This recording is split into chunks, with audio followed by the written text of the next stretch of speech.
Здравствуйте, меня зовут Эльвина, я мастер спорта по игре Го.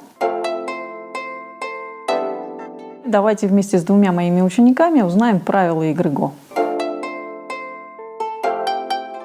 Слово «атари» в игре Го означает нападение. Камушек держится вот таким образом. Лестница.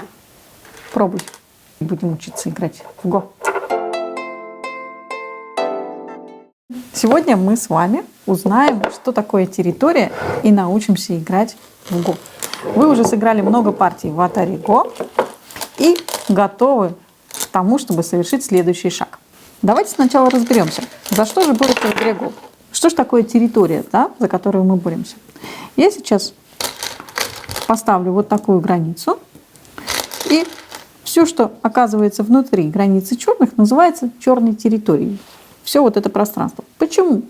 Потому что если белый будет там играть, то Денис сможет легко такие камушки съесть. Денис, отвечай на мои ходы. Я так. Так. Белая так. Черная так. Ну, ставь. Черная так.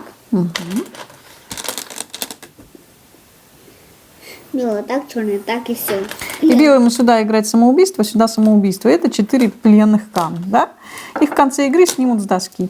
И это все территория черных. Черный может их съесть всего одним ходом, и белый ничего не может с этим поделать. Территорией является то пространство, где мы можем съесть камни противника. Посмотрим, как лучше камень ставить в начале игры. Так, так, вот так или вот так. Давайте посчитаем, сколько территории находится под этим камушком. Для этого проведем прямые линии к сторонам и посмотрим, только мысленно проведем. Там мы их поставим сейчас с тобой. 4. 4. Раз, два, три, 4. Считается, что этот камень удерживает 4 очка. Если мы поставим первый ход вот сюда, сколько под собой удерживает этот камень? 1. 1. А если мы его поставим сюда? 0. 0. Вот здесь у нас остров, а вокруг у нас океан.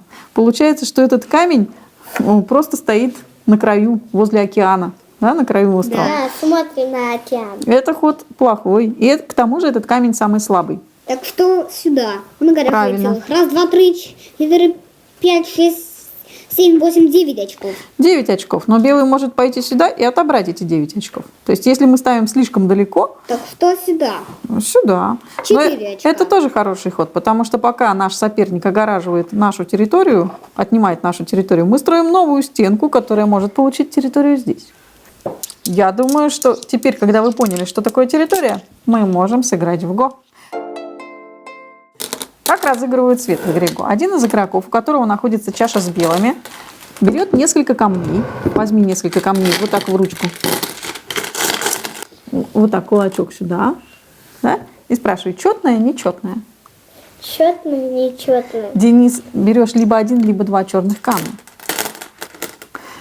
2 это четное. Денис говорит четное. Четное. И кладет сюда эти камни. Если Денис угадал, то он играет черными. Выкладывай, сколько камушков у тебя, посмотрим. Делится по 2. Все камушки. Открывай ручку. Открывай ручку.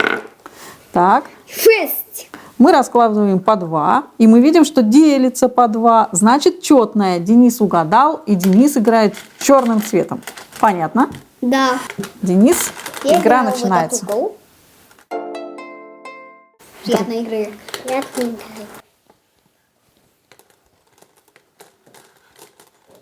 Есть кого-нибудь из черных можно? Вот этих съесть или этого съесть?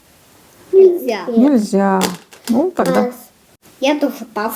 Давайте соберем камни, которые не имеют своей территории. Они у нас являются пленными камнями. Вот еще один такой. 5-4. Значит, целых линий 4 у белых и 4 у черных. Но на этой линии белых только 3, а черных 6. Да? Черные выиграли. На 3 очка черные выиграли. У них вот настолько больше. Видите? Ну да, я все равно выиграла. Без корня. Молодцы. Вы сыграли партию в Го от начала до конца. Пожмите друг другу руки. Спасибо за игру. Вы еще не раз встретитесь за этой доской. Сыграем камень. Непонятно, кто кого сейчас может съесть. То лучше всего не нападать на камень противника. Эта позиция никогда не появляется на доске, она всегда появляется в нашей голове. Вот такой интересный прием.